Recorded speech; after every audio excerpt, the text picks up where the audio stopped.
मतलब उसी ज्योमेट्री में अगर आप 10 क्लास में पढ़िएगा तो उसमें एक समरूपता के बारे में बताया गया, और उसी के पहले जो है मतलब उसी थ्योरम में या 10वां क्लास का जो थ्योरम है उसी आधार पर कहा जाए तो एक पॉइंट है, उसको थोड़ा ध्यान रखिएगा कि अगर हम ABC अगर हम एक त्रिभुज कहेंगे तो इसमें माध्यिका की जिक्र किया जाए, जिसको इंग्लिश में मेडियन कहेंगे।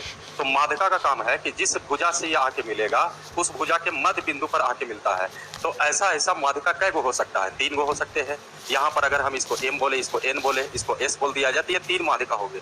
जबकि माध्यिका का भी लंबाई होता है। अगर हम माध्यिका की लंबाई मान लिया जाए, इसको M1 बोल दे, इसको M2 बोल दे, इसको M3 बोल दे, तो अगर हम तीनों माध्यिका को निकालेंगे तो ये भी एक तरह से भुजा का ही काम करेगा।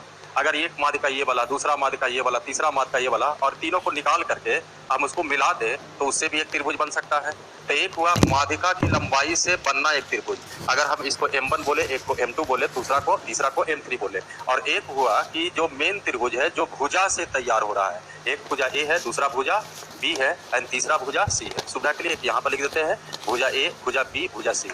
तो एक इससे भी त्रिभुज का क्षेत्रफल बनता है, और एक हुआ माध्यिका के थ्रू त्रिभुज का क्षेत्रफल बनना। जबकि इन दोनों के त्रिभुजों के क्षेत्रफल में खास करके मेंसुरेशन मिश्रा का क्वेश्चन आता है, तो पॉइंट ध्यान रखिए, ये 3:4 के अनुपात में होते हैं। अब होगा क्या है इस संबंध से कि अगर माध्यिका से अगर दिल रहेगा तो भुजा का आपका क्षेत्रफल पूछेगा, अगर भुजा का दिल रहेगा तो माध्यिका का पूछेगा। इस बार देखिए माध्यिकाओं की लंबाई दिया हुआ है, एक का मान जो है 9, 12 और 15, अर्थात एक को हम 9 बोले, दूसरा को 12 बोले और तीसरा को 15 बोले, तो इसका क्षेत्रफल निकल जाएगा। क्वेश्चन में कहा कि भुजाओं पर आधारित जो त्रिभुज का क्षेत्रफल होगा उसका क्या होगा, जबकि इन दोनों में रिलेशन है 3:4। अब जरा सोचिए कि यहाँ पर इमेजिन कीजिए कि अगर ये भुजा ही दिया हुआ है तो हीरोज फार्मूला की सहायता से एरिया निकाला जा सकता है, या कहा जाए कि अगर पाइथागोरस अगर सपोर्ट करता है तो और बेहतर होगा। शायद इसमें पाइथागोरस लग रहा है आपका, जैसे 3 तिया 9, 4 तिया 12, 5 तिया 15। तो इसमें एक कह सकते हैं कि यहाँ कितना डिग्री का कोण बनेगा, 90, यानी एक बेस और हाइट होगा, क्योंकि अगर जो बड़ी भुजा होगा उसके सामने वाला कोण 90 डिग्री होगा। पाइथागोरस तभी लगेगा जब त्रिभुज समकोण त्रिभुज हो, यानी राइट एंगल ट्रायंगल हो। अब जरा सोचिए इसका क्षेत्रफल हम निकालेंगे तो हाफ का हाफ, आधार के जगह 9, ऊंचाई के जगह 12, लेकिन ये जो क्षेत्रफल आपने निकाला किसके सहारे निकाला? माध्यिका के सहारे। तो माध्यिका के सहारे अगर कंपेयर किया जाए तो 3, और भुजा के सहारे कहा जाए तो 4। यही डील कीजिएगा तो ये देखिए 3 चौ 12, एंड इसको भी 2 दूनी 4 काटा जाए, 9 दूनी 18, 18 चौ 72 के बराबर होंगे। चलिए नोट किया जाए जल्दी से।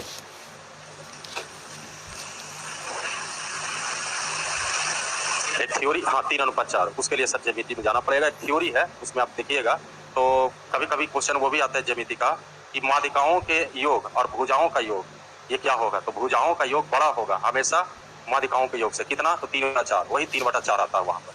इसलिए पॉइंट को नोट कर लीजिए कि एक माध्यिका के एक भुजा के सहारे जो क्षेत्रफल बनेगा उसका अनुपात 3:4 होगा।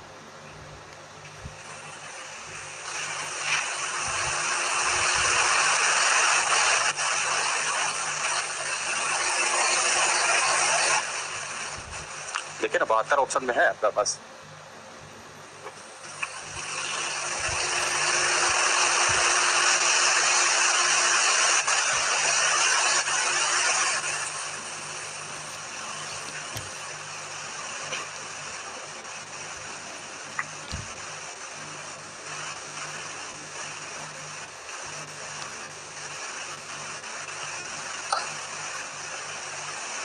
कर ले नोट।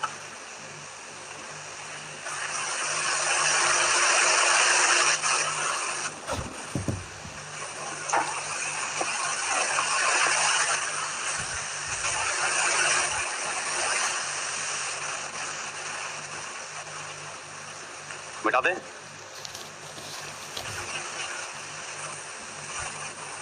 फिगर वाला भी है लगता है ना कुछ क्वेश्चन,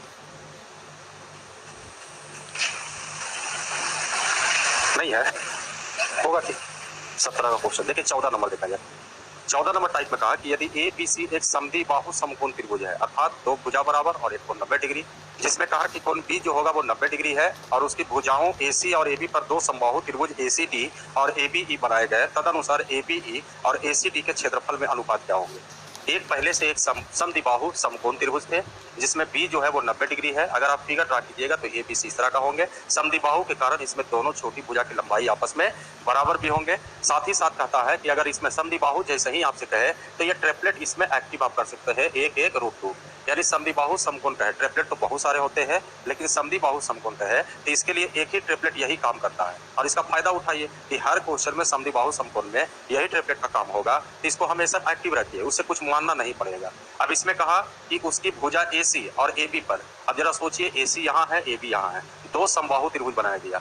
इसका स्टेटमेंट का कहने का मतलब ये हुआ कि एक ऐसा समबाहु त्रिभुज बनाया जाए जिसका भुजा जो होगा AB के भुजा के बराबर होंगे। अब बताइए, एक है समबाहु त्रिभुज की सभी भुजा आपस में क्या होता है, बराबर। उसी तरह से कहा कि एक और समबाहु त्रिभुज जो बनेगा उसका भुजा किस पर है, तो AC पर बनाया गया। तो AC पर बनाने का मतलब हुआ कि यहाँ भी इस तरह का समबाहु त्रिभुज बनेगा, तो इसका भुजा का लंबाई AC की लंबाई के बराबर होंगे। तो यहाँ भी समबाहु त्रिभुज की सभी भुजा आपस में बराबर। अब क्वेश्चन में पूछा गया ABE और ACD का क्षेत्रफल का अनुपात। ABE एक यहाँ से आप कह सकते हैं और एक आपका है ACD इन दोनों के क्षेत्रफल का अनुपात। जबकि नोटिस कीजिए दोनों समबाहु त्रिभुज है। अगर इसको सीधा सीधी ये भी कह सकते हैं कि इस त्रिभुज का क्षेत्रफल निकालेंगे तो फॉर्मूला होता है √3/4 भुजा स्क्वायर। इसका भी आप क्षेत्रफल निकालिएगा वही होगा। लेकिन थोड़ा सा अगर आप मेहनत करते हैं कि अगर दो समबाहु त्रिभुज होंगे और अगर इन दोनों के भुजाओं में अनुपात 1:y होगा तो परिमाप भी वही 1:y हो जाएगा।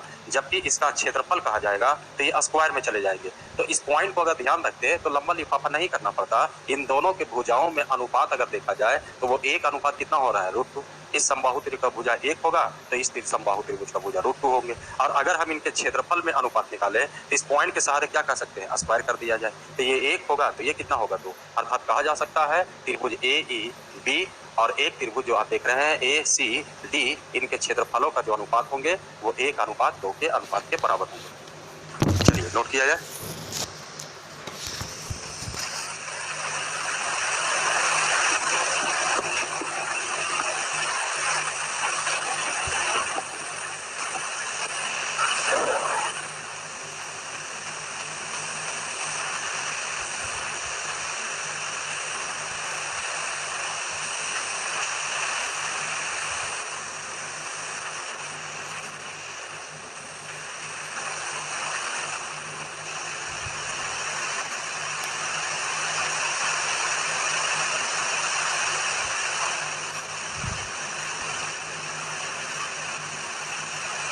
बिता दें।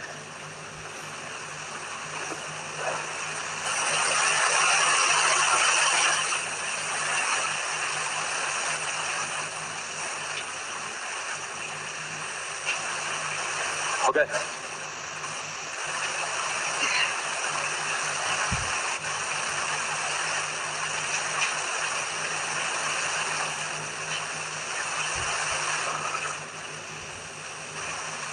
देखा जाए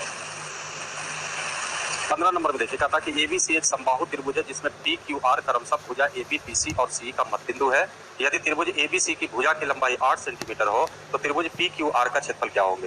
ये देखिए, इसमें मीड पॉइंट थ्योरी के आधार पर इसमें सोचा गया है कि अगर एक त्रिभुज जो है और पहले से ABC जो है एक समबाहु त्रिभुज है, जबकि इसकी भुजा की लंबाई जो है वो 8 के बराबर है। इसके बाद कहता है कि इन सभी भुजाओं पर मध्य बिंदु लिया गया, जैसे AB पर मध्य बिंदु P है, उसी तरह से BC पर मध्य बिंदु Q है, एक R है, और इन सभी मध्य बिंदुओं को मिला दिया गया। मिलाने के बाद कहा कि बताइए इस त्रिभुज PQR का क्षेत्रफल क्या होंगे। देखिए समबाहु नहीं, जनरल ही थ्योरी आप इसको मान लीजिए, एक मीड पॉइंट थ्योरी के रूप में, कि अगर कोई त्रिभुज अगर रहता है जनरल ट्रायंगल, चाहे वो इक्विलैटरल हो या ना हो, लेकिन अगर हम सभी भुजाओं का मध्य बिंदु लेते हैं और इसको अगर मिलाते हैं तो ये सभी का एरिया ही आपस में बराबर हो जाएंगे।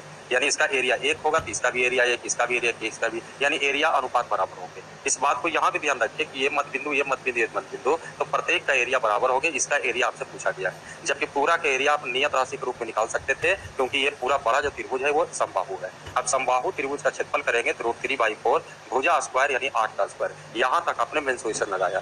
थोड़ा सा ये पॉइंट ज्योमेट्री का लेके जाइए तो टोटल एरिया अगर ये 1 है, ये 1 है, ये 1 है, 1 है, तो टोटल का तुलना टोटल से करेंगे तो 1 2 3 4। और अगर हमसे पूछा है कि इसका एरिया बताइए तो कौन सा भाग पूछा है, 1, यही आपका आंसर हो जाएगा। बिल्कुल हो जाएगा ना।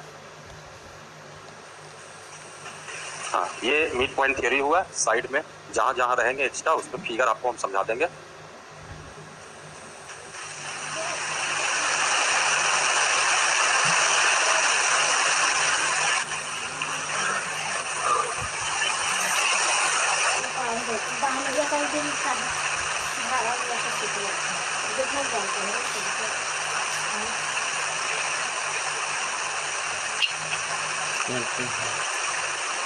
बनाना चाहिए।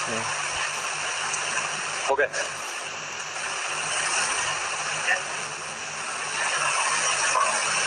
देखिएगा 16 नंबर में देखिए, कहता यदि किसी समबाहु त्रिभुज का परिमाप का संख्यात्मक मान उनके क्षेत्रफल का रूट 3 गुना है तो त्रिभुज की हर भुजा की लंबाई। इस तरह का क्वेश्चन 4-5 साल पहले भी आते थे, अभी भी कभी कभी आता है, जबकि आपका जो पैकेज है पूरी तरह से प्रीवियस क्वेश्चन है। देख लीजिए किस स्तर का क्वेश्चन आते हैं, लेकिन ये पहले आते थे, अभी भी कभी कभी आते हैं इस तरह का टाइप। इस तरह के क्वेश्चन में जब रहे तो स्टेटमेंट ही मेन होता है, फार्मूला आगे ऑपरेट करने की कोशिश कीजिएगा। जैसे कहा कि एक समबाहु त्रिभुज का परिमाप, अगर हम भुजा को मन में ए माने तो परिमाप कितना होगा 3 है, और कहा कि समबाहु त्रिभुज का परिमाप का जो संख्यात्मक मान अर्थात न्यूमेरिकल वैल्यू उसके क्षेत्रफल का रूट 3 गुना है, यानी क्षेत्रफल बराबर कहा जाए तो रूट 3/4 भुजा स्क्वायर का रूट 3 गुना, यानी रूट 3 से गुना किया जाए तो आपस में बराबर, जिसके सहारे आपको भुजा का मान निकल जाएगा। और जब भुजा निकलेगा तो कुछ भी पूछ सकता है, क्षेत्रफल क्या है, परिमाप क्या है, या कुछ भी और पूछा जाएगा। तो मेन है समबाहु त्रिभुज में भुजा, अगर भुजा निकल गया तो कुछ भी निकलेंगे। फिलहाल आपसे क्वेश्चन पूछा है सिर्फ भुजा की लंबाई, कट उठ कीजिए, डील किया जाए, ये ए से ए कटेगा, एक ए बच जाएगा, रूट 3 गुना रूट 3 3 होता है, ये कट जाएंगे, यानी भुजा की लंबाई 4 के बराबर होनी चाहिए। चलिए नोट कीजिए।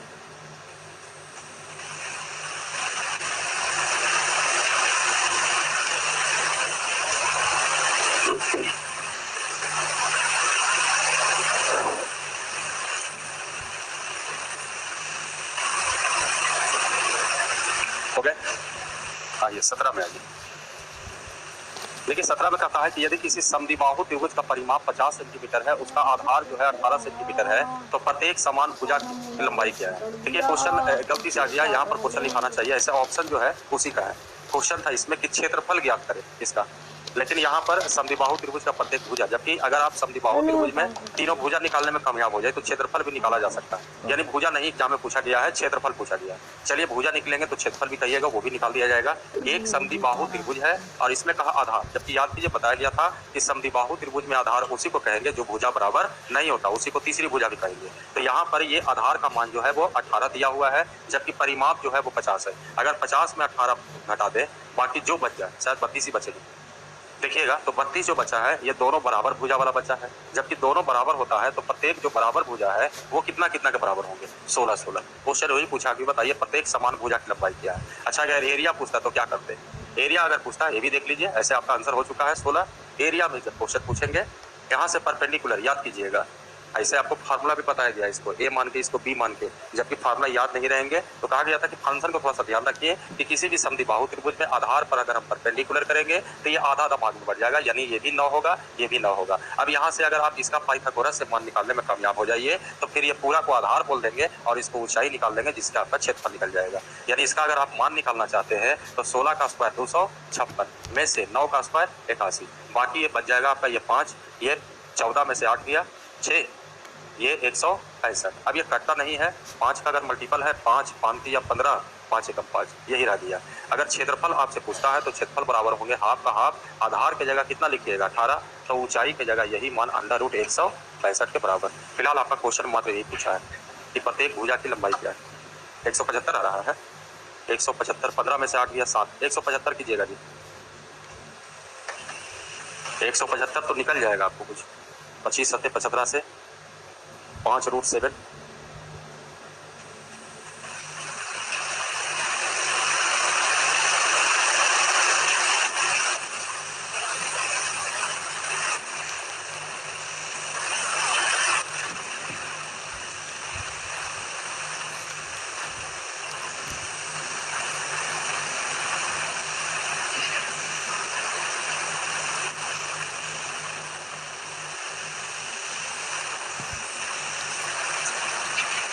हो गए।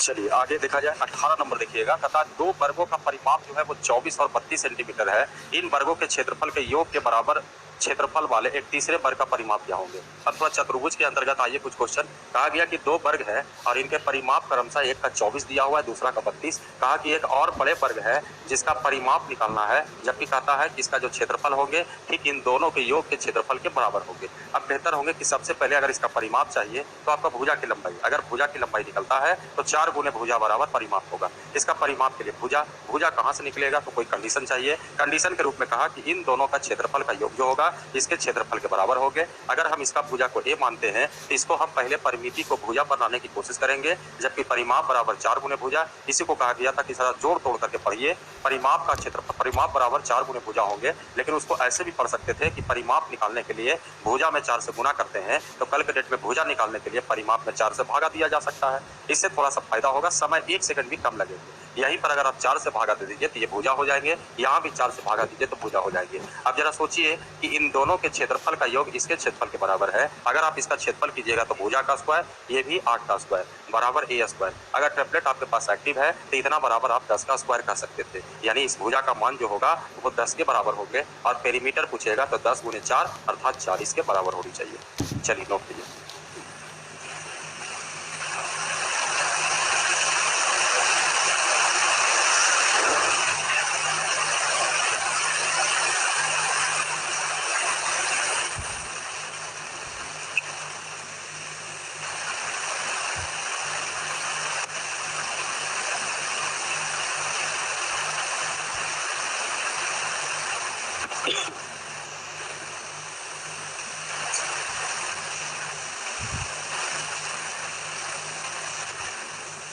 हो गए?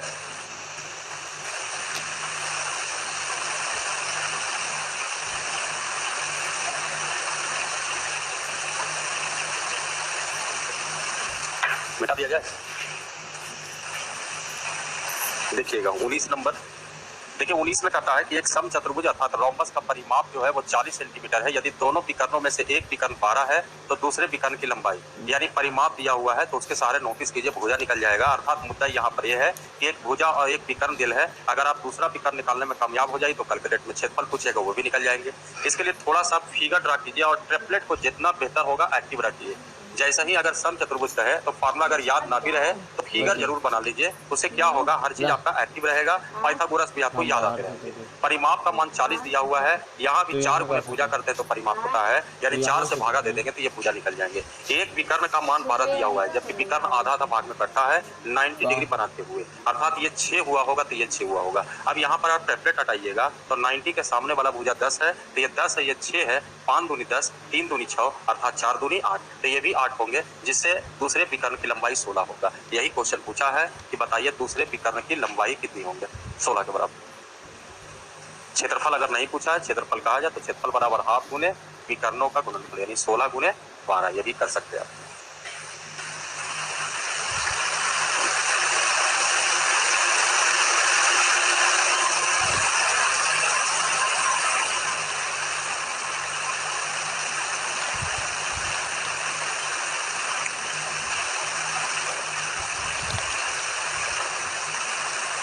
हो गया?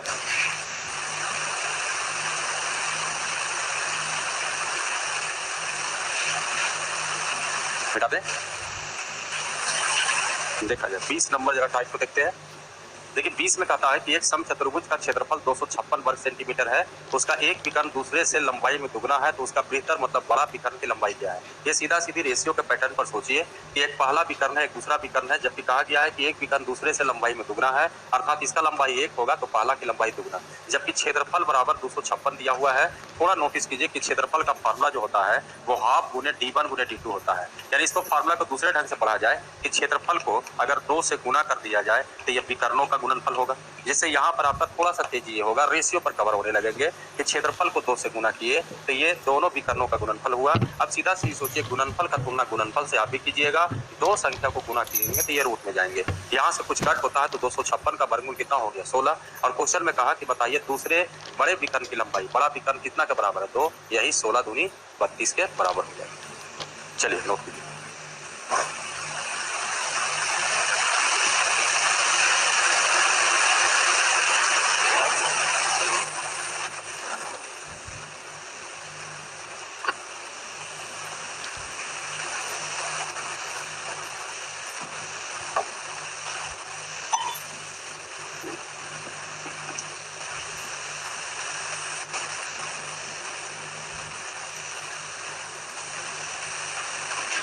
हो गया क्या? मिटा दे।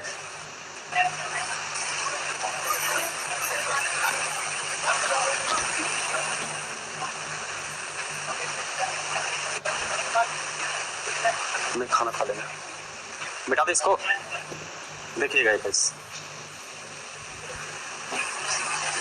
एक समचतुर्भुज का परिमाप जो है वो 40 है, एक कोण 60 डिग्री है, तो उसका क्षेत्रफल क्या होगा। ये देखिए कुछ टाइप से भी कुछ थ्योरी आपको स्पेशल कुछ पॉइंट होता है जो आपको ध्यान में रखना पड़ेगा। जैसे कहा कि एक कोण अगर 60 डिग्री होगा या एक कोण 120 डिग्री होगा या एक विकर्ण जो है भुजा के बराबर होंगे, ये तीनों में से कोई एक कंडीशन दे सकता है। ध्यान रखिएगा कि अगर किसी भी कोई अगर हम रोम्बस में चलते हैं, एक कोण या तो 60 डिग्री हो जाए या वही एक कोण जो हो जाए वो 120 हो जाए, क्योंकि देखिए 60 है, इन दोनों समानांतर रेखा होगा तो ये तिर्यक रेखा का काम करेगा, जबकि एक ही ओर के अंतः कोणों का योग 180 होगा, तो एक 60 होगा तो यहाँ पर 120 होगा।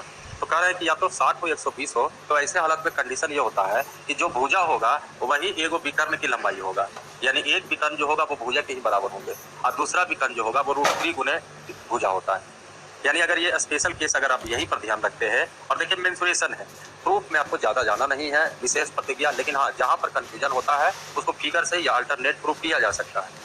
अब यहाँ भी देखा जाए तो 120 भी होंगे, तब भी कहिएगा अगर ये ए होगा तो एक विकर्ण अगर ए होगा तो दूसरा विकर्ण जो होगा ये √3 गुना ए होता है। अगर ये पॉइंट ध्यान में रखिएगा तो यहाँ भी देखिए एक समचतुर्भुज दिया हुआ है और इसमें कहा जाए तो एक कोण जो है वो 60 डिग्री है, जबकि परिमाप 40 है। इसको 4 से भागा दिया जाए तो ये भुजा होगा, और भाग कह सकते हैं कि इसका एक विकर्ण अगर आप कहिएगा 10 तो दूसरा विकर्ण जो होगा वो 10 √3 होंगे। क्षेत्रफल पूछा जाएगा, जब दोनों विकर्ण निकल जाएगा तो फिर क्षेत्रफल कोई बहुत बड़ा समस्या नहीं है। और यहाँ क्षेत्रफल बराबर कहा जाए तो हाफ गुने d1 गुने d2 यानी 10 गुने 10 √3, यही कटेगा तो 50 √3 के बराबर।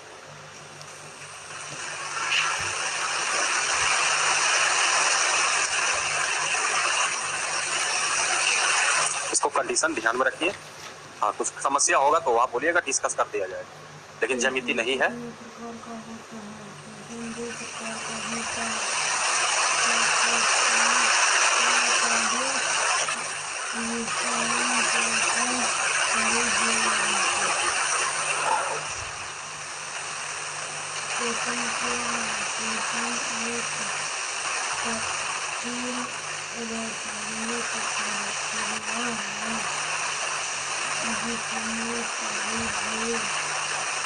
इसमें भी कोई पूछ देगा कि बताओ ये यहाँ वाला कि यहाँ वाला ये होगा, तो बोलिएगा 60 के जो सामने वाला होगा विकर्ण वो होगा ए भुजा के बराबर, ठीक है, और जो 120 के सामने वाला जो विकर्ण होगा वो √3 भुजा के बराबर होंगे। गलती से यहाँ पर स्केचिंग हो गया इस तरह से, इसलिए ध्यान रखिएगा। ऐसे इतना डीप में नहीं पूछेगा, बस ये पूछेगा कि विकर्ण की लंबाई बताइए, तो एक विकर्ण भुजा के बराबर होगा, एक विकर्ण √3 होगा। कहाँ पर बाबू गलती से लिखा गया, इसलिए कह रहे हैं कि ध्यान रखिएगा कि एक जो है ये विकर्ण जो होगा ये वाला 60 के जो सामने वाला देखिएगा वो एक भुजा जो होगा ये विकर्ण के बराबर, और जो इधर 60 वाला नहीं बनता है, इधर से जो बनता है यानी 120 से, उसका जो लंबाई होगा वो √3 गुने भुजा के बराबर। यहाँ गलती से स्केचिंग हो गया है, ये ध्यान रखिए। ये होना चाहिए 10 और ये कहा जाए तो 10 √3, लेकिन ऐसे नहीं पूछेगा एग्जाम में। क्वेश्चन एग्जाम में पूछेंगे दोनों विकर्ण की लंबाई क्या है, तो एक विकर्ण की लंबाई ए तो दूसरा विकर्ण की लंबाई √3 है। जबकि ज्योमेट्री में जाएगा तब डीप में क्वेश्चन पूछ सकता है, जबकि मेंसुरेशन में सिर्फ पूछेगा दोनों विकर्ण की लंबाई। कंफ्यूजन है तो बोलिए भाई, डिटेल करके बता देंगे उसको क्या, ठीक है। बस खाली नोट मत कीजिएगा, उसमें टाइम लग जाता है बाबू। कौन लोग बता दीजिए, ये वाला कितना बड़ा बेवकूफ हो तुम लोग।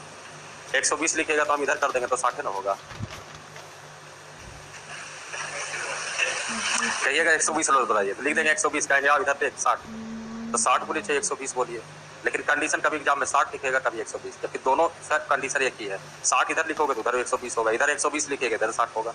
देख लीजिए दोनों में से कोई भी आप देख सकते हैं, ध्यान से समझिएगा। फंक्शन ABCD, एरिया सिर्फ चाहिए कि विकर्ण चाहिए, एरिया और मजेदार होता है इसमें। खाली एरिया अगर निकालना होगा, ये भुजा को ए माना जाएगा, ये कितना डिग्री है 60 डिग्री। अच्छा ये बताइए, पहले एरिया ही समझ लीजिए। एरिया अगर निकालिएगा तो ये त्रिभुज बार बार बोल रहा है, चतुर्भुज का क्षेत्रफल निकालने के लिए कोई जरूरी नहीं, चतुर्भुज ही चलिए, डायगोनल को मिलाइए, त्रिभुज बनाइए, दोनों को जोड़ दीजिए, आंसर हो जाएंगे। यहाँ भी देखिए डायगोनल को मिलाया गया, त्रिभुज बन गया। अब बताइए त्रिभुज के तीनों कोनों का योग 180, तो 60 ले लिया तो ये दोनों मिला के 120 लेगा, जबकि दोनों भुजा तो बराबर है, तो ये तो 60 होगा, ये 60 होगा। अब बताइए त्रिभुज कैसा हो गया, समबाहु। समबाहु तभी होगा जब 60 बनेगा, 60 बन गया। अब समबाहु के आधार पर ये भुजा बराबर होगा, तो ये भी ये होगा, ये तो पहले से आपका भुजा ये है। अगर इसका क्षेत्रफल पूछेगा तो अगला आदमी ए को निकालेगा, √3/4 भुजा स्क्वायर, ऐसा कई गो है, 1 और 1 2, ये आपका आंसर हो जाएगा √3/2 a स्क्वायर। यानी पैच अगर जितना बेहतर होगा पैच बना के चलिए, अब कल के डेट में हर चीज आपको मालूम रहेगा, डायरेक्ट क्षेत्रफल पूछेगा तो कुछ लोग पॉइंट ही याद रख लेता है कि क्षेत्रफल बराबर √3/4 भुजा स्क्वायर, भुजा का मान दिया रहेगा। विकर्ण की बात है, विकर्ण भी देख लीजिए। देखिए विकर्ण के लिए त्रिकोणमिति से भी आप माइनस कर सकते हैं, थोड़ा सा पाइथागोरस से भी माइनस कर सकते हैं आप। कितना डिग्री का कोण बनेगा, यही इसका कमजोर कड़ी है। 90 बन गया, ट्रिपलेट जिंदा है। त्रिकोणमिति से कुछ लोग बनाते हैं, कुछ लोग पाइथागोरस लगा देते हैं। यहाँ पर देखिए ये कितना भुजा है, a के बराबर, ये कितना था 60 है, तो बताइए आधा भाग में बटेगा तो कितना हो जाएगा 30। अब बताइए 30 से 90 है तो कितना होगा 60 होगा। अब त्रिकोणमिति से माइनस करिए या तो पाइथागोरस से माइनस कीजिए। अगला आदमी त्रिकोणमिति इजी पड़ता है। यहाँ पर अगर आप त्रिकोणमिति लगाइएगा तो ये 30 से चलिए या 60 से, कहाँ चलना है, दोनों में से कहीं से चल सकते हैं। 30 से किस हिसाब से, चलो 30 से चल रहा है, 30 के हिसाब से ये परपेंडिकुलर हुआ और ये क्या होगा बेस। अगर आपको परपेंडिकुलर निकालना है, ये आपका हाइपोटेनस दिया हुआ है, यानी आधार अगर लंब निकालना है और आपके कर्ण दिल है तो लंब और कर्ण किसमें होता है, साइन में। तो इसको साइन 30 के आधार पर सोचेंगे तो साइन 30 का मान 1 बटा कितना होगा, तो जब किसी चीज को कहेंगे तो साइन थीटा बराबर होंगे लंब बटा कर्ण। इसको x बोला जाए तो ये भी x होगा, ये पाई बोला जाए तो ये भी पाई, यानी x बटा क्या लिखा जाएगा a, जिससे x बराबर कितना होंगे, ये देखिए इधर जाएगा तो x बराबर हो गया a बटा 2। अब जरा सोचिए ये a बटा 2 हुआ तो ये भी क्या होगा a बटा 2। पूरा फुल कितना हुआ a बटा 2, a बटा 2, आधा है पूरा a का मतलब इसको ये बोलिएगा, एक विकर्ण ये निकला। जो कंडीशन था कि जो भुजा होगा वही एगो विकर्ण की लंबाई के बराबर। अगला देखा जाए, अब यहाँ चलिएगा, यही 30 लगा के चलिए, इसको इस पर बेस बोला जाएगा, इसको हाइपोटेनस बोला जाएगा। तो बेस और हाइपोटेनस किस में होंगे, कॉस में या सेक में। चलिए कॉस अगर लगाइएगा तो कॉस 30 का मान √3/2 होंगे। यहाँ पर कहा जाए तो हम लोग पाई बटा a लिखेंगे, इसलिए पाई बराबर आप क्या लिखिएगा √3/2a, अर्थात ये जो हो गया ये भी √3/2a हो गया, ये कहिएगा तो ये भी √3a/2। जबकि अगर पूरा लंबाई निकालेंगे तो ये √3a का आधा, ये √3a का आधा, ये पूरा हो गया, अर्थात ये √3a, जिससे प्रमाण है कि एक जो अगर भुजा a मानते हैं तो एक विकर्ण जो है डायरेक्ट वही भुजा के बराबर होगा और दूसरा विकर्ण जो होगा भुजा का √3 गुना होगा। आगे बढ़े, मिटा दे, ये नोट करना तो नोट कीजिए, ऐसे काम चल जाएगा, खाली इसको ध्यान रखो ना बाबू। वो देखो अरे कलम वलम देते हैं, चल चल चल चल चल नोट करो।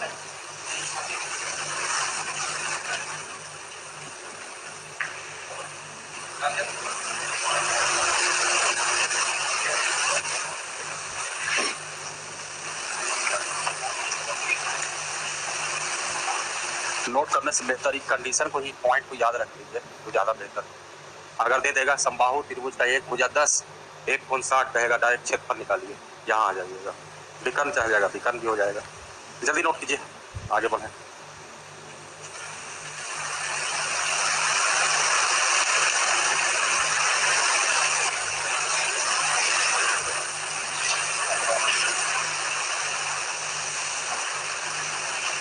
ज्यादा हाउस कुछ लग रहा है तो बोल दो, नोट नहीं किया तो चेंज कर देते हैं।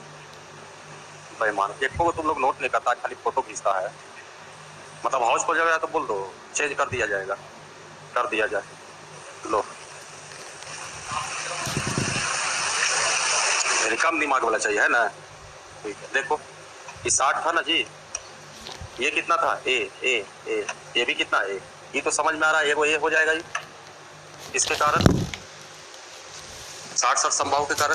दूसरा अगर निकालना है तो अगर विकर्ण को थोड़ा इंटरसेक्ट करवाए होंगे, यहाँ कितना डिग्री का कोण बनता, इधर भी कितना डिग्री का। ये त्रिभुज में अगर नोटिस कीजिए, ये आपका यहाँ से यहाँ तक का मान दिया हुआ है, यहाँ से यहाँ तक का मान दिया हुआ है कितना a, ये कितना होगा, ये कितना होगा। अच्छा ये जरा सोचिए, ये अगर आपको मान निकालना होगा, ये a/2 है, ये है, इसका मान निकालने के लिए क्या करोगे, √a², खाली पाइथागोरस है और कुछ नहीं लगाया गया, कोई त्रिकोणमिति नहीं। a² 4, ये 4 इधर आएगा तो √3a²/4, यानी इसी को लिखा जाएगा √3/2a, ये मान आ गया। ये भी कितना होगा √3/2a, पूरा किसके बराबर हो जाएगा, आधा ये आधा ये, यही √3 होंगे। इसमें त्रिकोणमिति नहीं लगा, इसमें खाली पाइथागोरस लगा। आगे बढ़ते हैं।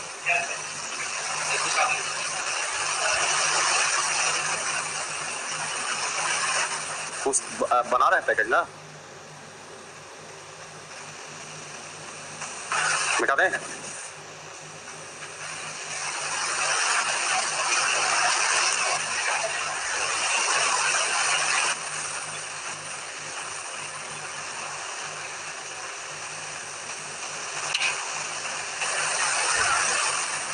देखिएगा आगे 21 हो गया ना। आइए 22 में देखा जाए। 22 में कहता है एक समचतुर्भुज की प्रत्येक भुजा की लंबाई उस वर्ग की भुजा की लंबाई के बराबर है जिसका विकर्ण 40√2 सेंटीमीटर है। यदि उस समचतुर्भुज के विकर्णों की लंबाई का अनुपात 3:4 है तो उसका क्षेत्रफल निकालिए, यानी समचतुर्भुज का क्षेत्रफल। देखिए 19, 20, 21 में जो आपका पैटर्न दिया है इसी तरह का क्वेश्चन है। देगा समचतुर्भुज, कनेक्ट कर देगा कभी त्रिभुज से कभी वर्ग से, यानी एक दूसरे से कनेक्टिंग होंगे, मल्टीपल इसको बोलते हैं फिगर। इसी तरह का क्वेश्चन आपका भरा पड़ा होगा पैकेज में। मतलब इस तरह के क्वेश्चन में कंडीशन ही मैंने ध्यान से ऑपरेट कीजिए, रेशियो आपके पास है और अच्छी बात है। पाइथागोरस कहीं लगता है वो और अपने ऊपर होंगे। यहाँ भी कहा कि एक समचतुर्भुज है जिसमें कहा गया कि प्रत्येक भुजा की लंबाई पता नहीं है, प्रत्येक भुजा की लंबाई उस वर्ग की भुजा की लंबाई के बराबर, यानी इसकी लंबाई इसके वर्ग की भुजा की लंबाई के बराबर है जिसका विकर्ण, यानी इस वर्ग का विकर्ण 40√2 है। जबकि जाते जाते कहा कि ये जो दोनों विकर्ण इसमें होंगे इन विकर्णों का जो अनुपात अर्थात D1 अनुपात D2 बराबर 3:4। तो क्वेश्चन पूछा इसका क्षेत्रफल बताइए। अब आप नोटिस कीजिए कि दोनों विकर्णों का अनुपात दिया हुआ है। अगर दोनों विकर्ण एक्यूरेट निकल जाए तो क्षेत्रफल बराबर हाफ गुने विकर्णों का गुणन, यानी इसका कुछ मटेरियल चाहिए। अब आइए यहाँ से खींचते हैं। विकर्ण 40√2, 40 लिखे, ये कितना 40। ज्यादातर अगर फॉर्मूला याद नहीं रहे तो फिगर ड्रा करने की कोशिश कीजिए, रास्ता अपने आप मिलेगा। बताइए पाइथागोरस है कि नहीं यहाँ पर। अच्छा विकर्ण का मान एगो का 16 है, एगो का 12 है, तीन दोनों में अनुपात कितना होगा। अच्छा आधा आधा करेंगे तो क्या होगा, 8 का आधा 16 का आधा कितना होंगे और 12 का आधा, इसमें अनुपात कीजिएगा तो क्या होगा। क्या अनुपात बदलता है कभी नहीं, मिश्रण में से मिश्रण निकाला जाए अनुपात नहीं बदलता है। यहाँ भी फायदा उठाइए कि इन दोनों के विकर्णों का अनुपात 3:4 है, तो इन दोनों के आधा आधा भी विकर्णों का अनुपात 3:4 होगा। अभी 3 है 4 है तो ट्रिपलेट सोचा जा सकता है, तो ये 40 है। अब बताइए 5 जो है ओरिजिनल में 40 हुआ है, कितना से गुना हुआ होगा, परिहटी 40। तो बताइए ये कितना हुआ होगा 32, ये कितना हुआ होगा 24, तो ये भी कितना होंगे 32, आधा आधा भाग में बराबर बढ़ता है, तो ये कितना होगा 24। अच्छा बताइए एक विकर्ण कितना के बराबर होंगे 24, 24 और 48, तो दूसरा विकर्ण कितना होगा 32, 32, 64। अब आइए इसका क्षेत्रफल निकाला जाए, क्षेत्रफल बराबर हाफ गुने विकर्णों का गुणनफल। चलिए नोट कीजिए।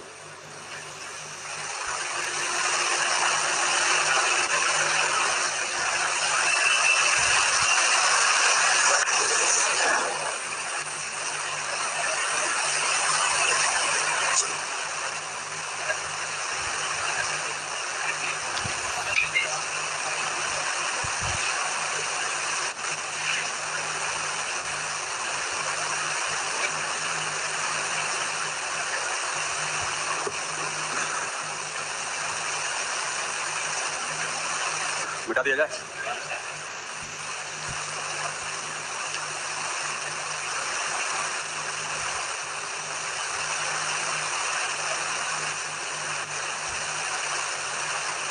मिटा दे।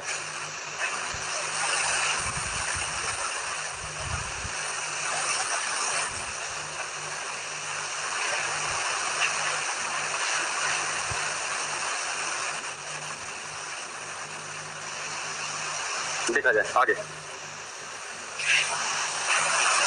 23 नंबर को देखिए। कहता है एक समानांतर चतुर्भुज की निकटवर्ती भुजा, निकटवर्ती बोलिए या उसी को आसन्न भुजा बोलिए, उसी को इंग्लिश में एडजेसेंट साइड बोलिए, जो भी दो निकटवर्ती भुजा होगा तो उसके बीच में एक कोण जरूर आ जाएंगे। यहाँ भी कहा गया कि एक पैरेललोग्राम है, एक समानांतर चतुर्भुज है, ये दो निकटवर्ती भुजा, ये दोनों निकटवर्ती हुआ, ये दोनों निकटवर्ती होगा, कहीं से भी दो भुजा निकटवर्ती होंगे, निकटवर्ती होंगे, आसन्न भुजा होगा तो उसके बीच एक कोण बनेगा। इसी प्रकार यहाँ कहा कि एक 36 है तो एक 27 है, जबकि समानांतर चतुर्भुज के आमने सामने भुजा आपस में क्या होते हैं बराबर। ये पॉइंट ध्यान में रखिए। आगे कहा गया कि यदि चतुर्भुज की छोटी भुजाओं की दूरी, ये जो चतुर्भुज का जो छोटी भुजा देख रहे हैं उसकी दूरी जो है वो दिया हुआ है 12, जबकि देखिए ये होना चाहिए लंबवत दूरी, ठीक है, लेकिन लिख देगा एग्जाम में लिख देता है दूरी। इसलिए ध्यान रखिए कि लंबवत दूरी ही लिखना बेहतर होंगे, इंग्लिश में अगर सही होंगे तो ठीक है, दूरी से यहाँ थ्योरी तैयार नहीं होगा। लंबवत दूरी जो है 12 है, जबकि क्वेश्चन बहुत सारे एग्जाम में देखे हैं सिर्फ दूरी लिख देता है, दूरी नहीं लंबवत दूरी। जबकि कहा कि बताइए बड़ी भुजा के बीच की लंबवत दूरी निकालना है, इसका मान निकालना है। अब देखिए इसमें जब आपको थ्योरी पढ़ाया जा रहा होगा तो उस समय बोला गया होगा कि क्षेत्रफल बराबर होता है आधार गुने ऊंचाई। अगर ये है ये बी है तो यहाँ से अगर परपेंडिकुलर करेंगे तो ये बेस होगा, तो हाइट इसका ये होगा। अगला कहेगा हम यहाँ से परपेंडिकुलर करेंगे तो ये बेस होगा, तो ये इसका हाइट होगा। यानी इसमें दो तरीका है एरिया निकालने का, और उसको अगर ध्यान रखते तो ये देखिए पैटर्न का क्वेश्चन आपका उसी तरह का दे दिया। यहाँ भी अगर हम इसके आधार पर चले तो बेस का मान 36 होगा तो हाइट निकालना है, जबकि इसी एरिया हम दूसरे तरीका से निकालेंगे, बेस 27 बोलेंगे तो हाइट कितना होगा 12। डील हो जाएगा। चलिए नोट कीजिए।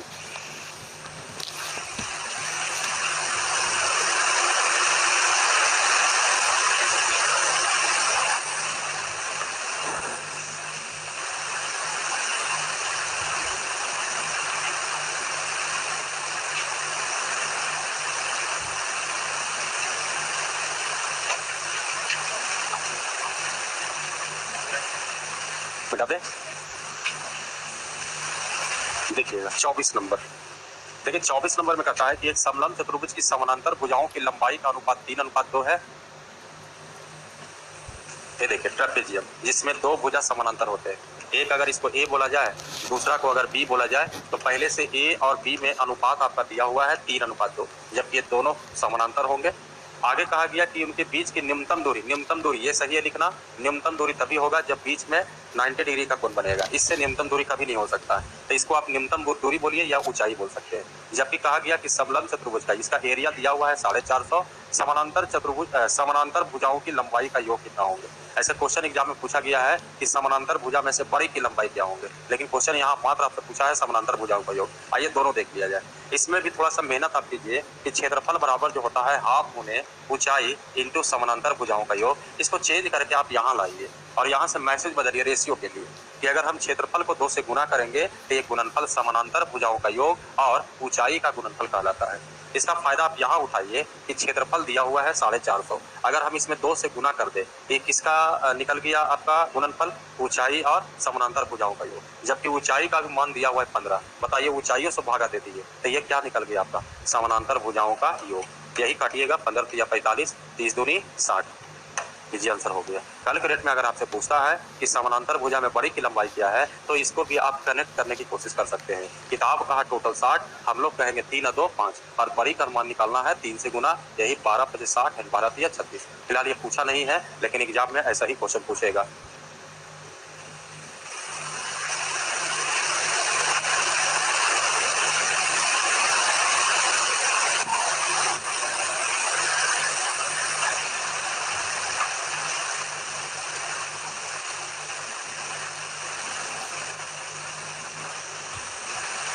ओके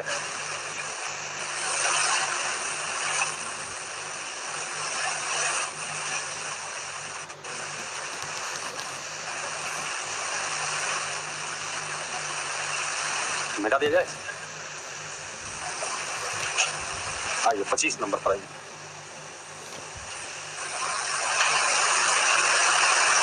देखिए 25 में कहता है कि चतुर्भुज आकार के क्षेत्र के विकर्ण 24 मीटर है, शेष सम्मुख शीर्षों से बनाए गए लंब की लंबाई 8 मीटर और 13 मीटर है, क्षेत्रफल ज्ञात करें। देखिए याद कीजिए, जब चतुर्भुज आपको पढ़ाया गया था तो जनरल चतुर्भुज बताया गया था जिसमें कोई भुजा की लंबाई बराबर नहीं हो।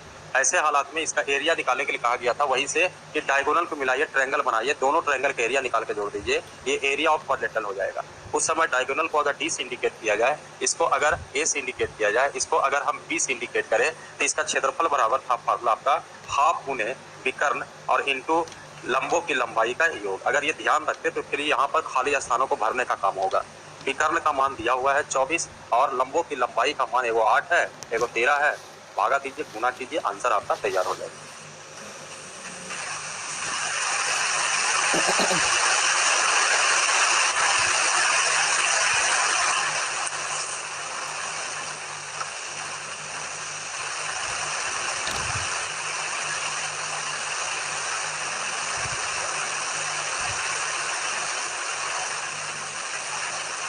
हो गया।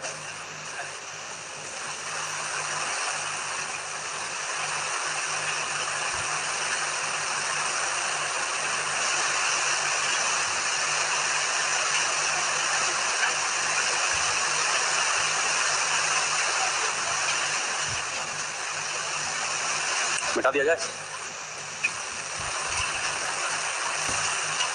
आइए 26 को देखा जाए। देखिए अब आ गया वृत्त आ गया, कुछ क्वेश्चन आयत और वर्ग और है। देखिए कहता है यदि किसी वृत्त की त्रिज्या में 1 सेंटीमीटर की वृद्धि कर दी जाए तो उसका कहा कि क्षेत्रफल जो है 22 सेंटीमीटर अधिक हो जाता है। वृत्त का क्षेत्रफल आरंभिक त्रिज्या क्या है। देखिए ये क्वेश्चन छोटा ही है, लेकिन इसमें क्वाड्रेटिक इक्वेशन आते हैं, उससे कैसे बचिएगा आइए जरा समझते हैं। एक वृत्त है, इसका त्रिज्या में 1 का वृद्धि हुआ, त्रिज्या पता नहीं, अगर त्रिज्या हम r मानते हैं, इसका क्षेत्रफल क्या होगा पाई r स्क्वायर, लेकिन प्रश्न अनुसार अब जो त्रिज्या होगा वो r+1 होंगे, तो इसका क्षेत्रफल अगर निकालेगा तो पाई इंटू अब r की जगह r+1 का होल स्क्वायर। अब इन दोनों एरिया को कंपेयर किया गया कि अब का जो एरिया है पाई इंटू r+1 का होल स्क्वायर, ये पहले के एरिया से 22 अधिक हो गया, यानी अगर 22 जोड़ दिया जाए तो आपस में बराबर। यहाँ से आपको r का मान निकालना होगा जो कहा गया आरंभिक त्रिज्या। अगर इसमें कुछ बचना चाहते हैं तो ऐसे बचिए। सबसे पहले देखिए जो अब क्या रहेंगे, फार्मूला में पाई आने लगेंगे, अभी तक पाई नहीं था, अब पाई भी एक्टिव हो गया। इसको भी स्पेशल पॉइंट के रूप में बनाइए, यानी कमजोरी होता है। सबसे पहले ये देखिए कि इसका क्षेत्रफल बराबर main formula pi r square. Pi का मान कभी बदलता है कि फिक्स रहता है? फिक्स रहता है। तो अभी क्या करो कि जो कांस्टेंट है उसको थोड़ा देर के लिए इग्नोर करो। एक तो ये तरीका हो गया। दूसरा तरीका ऐसे समझिए, अगर आप कैलकुलेशन से बचना चाहते हैं, फार्मूला जरूर होता है क्षेत्रफल बराबर पाई आर स्क्वायर, लेकिन इसको साइलेंट रखिए। देखिए कि जो वेरिएबल है, यानी थोड़ा रेशियो पर पैटर्न पर सोचिए कि देखिए जो वेरिएबल है उसको खाली आगे बढ़ाइए। हाँ, लास्ट में ओरिजिनल की बात होगा तो जो हटाए वो दे देंगे, लेकिन अभी हटा दीजिए। अब बताइए कि अगर हम क्षेत्रफल बराबर इसको इग्नोर करें तो क्या हो रहा है? R square. जबकि अगर हम त्रिज्या में वृद्धि करेंगे 1 का, तो अब इसका क्षेत्रफल अगर निकालेंगे तो ये r + 1 का क्या होगा? Whole square. अब किताब में देखिए कभी कहेगा वृद्धि, कभी कहेगा कर्तव्य। तो वृद्धि का है तो खाली वृद्धि देखिए कि पहले का एरिया से कितना बढ़ गया। इसको आप तोड़िएगा तो a + b का होल स्क्वायर, जैसे a² + 2ab + b², यही ना होगा। अब ये देखिए क्या वृद्धि हुआ है। आप यहाँ r² था, यहाँ पर ये हुआ, यही ना खाली वृद्धि हुआ।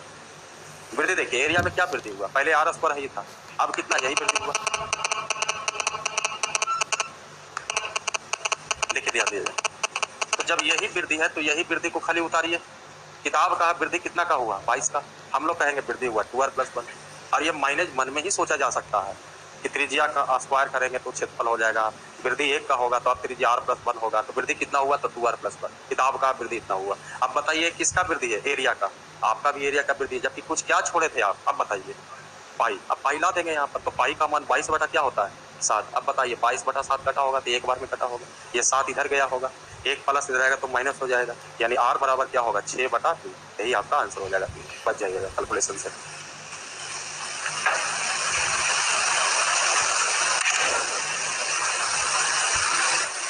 एक ऐसे भी सीधा सीधी डील कर सकते हैं।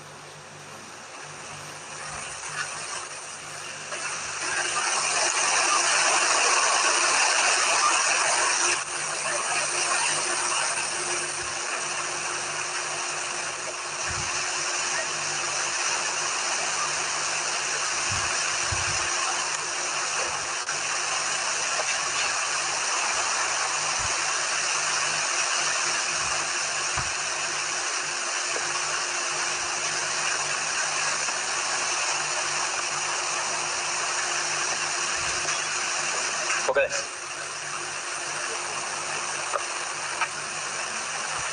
मिटाए।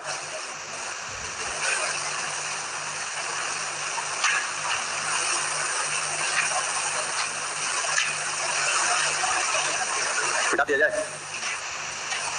किताब और चलेगा? नहीं, छोटा ही था, ज्यादा बड़ा बड़ा तो है था। भेज दे। देखिए ध्यान दीजिए, बस ये बन गया, देखते देखते बन गया। दो संकेंद्रित वृत्तों, संकेंद्रित वृत्त बताया गया था कि ऐसा 2 या 2 से अधिक वृत्त हो जिसके सबका केंद्र बिंदु 1 हो, तो उसको कहा गया था संकेंद्रित वृत्त। यहाँ भी देखिए ये दो वृत्त है, संकेंद्रीय है, सेंटर 1 होंगे, जबकि कहा गया कि जिनकी परिधि यानी सर्कमफ्रेंस बाउंड्री की लंबाई, एगो का बाउंड्री की लंबाई 88 है, एक बाउंड्री की लंबाई 132 है। कहा कि इनके बीच का क्षेत्रफल बताइए, यही इसी को कहते हैं बलय का क्षेत्रफल। अब देखिए बलय का क्षेत्रफल, ये क्षेत्रफल बराबर फार्मूला आपको दिखाया गया होगा, pi into capital R square minus small r square, यानी कैपिटल R और स्मॉल r, अर्थात इंटीरियर और एक एक्सटीरियर। ये इंटीरियर रेडियस होगा तो एक जो होगा एक्सटीरियर होगा। अब यहाँ देखा जाए 44 पे आप पॉइंट याद है, फार्मूला से थोड़ा सा डिजिट को बोले थे कि थोड़ा याद रखिए, फार्मूला से ज्यादा आपको कारगर होगा। त्रिज्या 7 होता है तो परिधि 44, याद था? याद रहेगा, त्रिज्या 7 है तो परिधि 44, परिधि 44 होता है तो त्रिज्या 7 न रहेगा। याद नहीं रहेगा तो सीधा सीधी बताएंगे। नहीं, लिखाने का बात नहीं, फार्मूला नहीं है। आपका जो पैकेज है ना, देखो 11.5 बैच में 5 दिन में उड़ याद दिया है पूरा, आपको भी 5 दिन में हम खत्म करेंगे। इसलिए आप हल्के में मत लीजिए, इसलिए हम जान के प्रीवियस दिए कि देख लो बाबू प्रीवियस का स्थिति, तो आप बना ही कर रखिएगा। हम आज भी अलग कर दिया, बस जो भी हम थोड़ा पेशेंस रख रहे हैं, थ्योरी हल्का फल्का जो पॉलिश किया गया टाइप में, इसलिए कह रहे हैं फिगर आप समझ लीजिए, उड़ जाएगा तेजी में, वो पूछिएगा, पूछते खुद खत्म हो जाएगा वो, इसलिए 5-6 ही दिन में खत्म होगा वो, 40 गो का कोटा है। देखिए इसलिए कह रहे हैं बना के रखिएगा तब और हो जाएगा। नहीं सर, नहीं सर, ऐसे नहीं होगा, रोज धो करके पढ़वा देंगे, बनाना तो है ही आपको।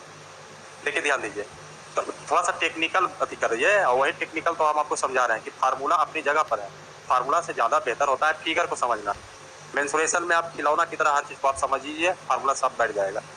आपका नहीं है ज्यामिति, नहीं है कि एक चीज प्रूव करना, लेकिन हाँ कुछ क्वेश्चन ज्यामिति रहेंगे, तंग करेंगे, उसको पॉइंट ध्यान रखें। यहाँ देखा जाए त्रिज्या अगर 7 होता है, कभी कभी आप सेट मारते हैं तो रहता है त्रिज्या 7, वृत्त की परिधि ज्ञात करें, तो परिधि 2 पाई r, देखो कैसे वो बोला 44, तो वही कह रहा है कि अगर वो रटा गया है तो वो आगे जाकर के बहुत काम देगा।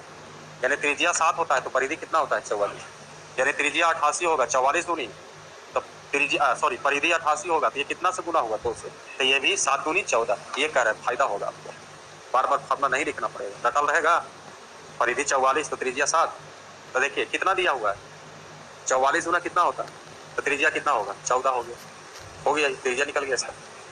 ये देखिए 44 में भागा दीजिए इससे 3 बार में, तो 70 21 निकल गया। आइए खाली स्थानों को भरिए, 21 का स्क्वायर माइनस 14 का स्क्वायर, लीजिए ऐसा ही चलेगा, इसलिए बोल रहे हैं। ठीक है, रहने देते हैं। मतलब बना के पैकेज रखिए, इंतजार मत कीजिए। ऐसा नहीं कि आपको हम भगा देंगे कि 10 को नहीं पूछना है, 12 नहीं पूछना है, पूछना तो सब है, लेकिन बना के रखिएगा तो थोड़ा तेजी होगा। अब 1 से 10 बोलिएगा नहीं बोलिएगा, अगला बोल देगा 11 तो 11 बता देगा, तो 7 तो नहीं बताएंगे। अब 1 से 10 हम बोले, आप नहीं बोले, फिर बोले 10 से 11, देखो 12 बोला तो 12 बताने लगे, तो जैसी बताने लगे नहीं करते हैं सर जरा 8 बता दीजिए, तो ऐसे कैसे काम चलेगा।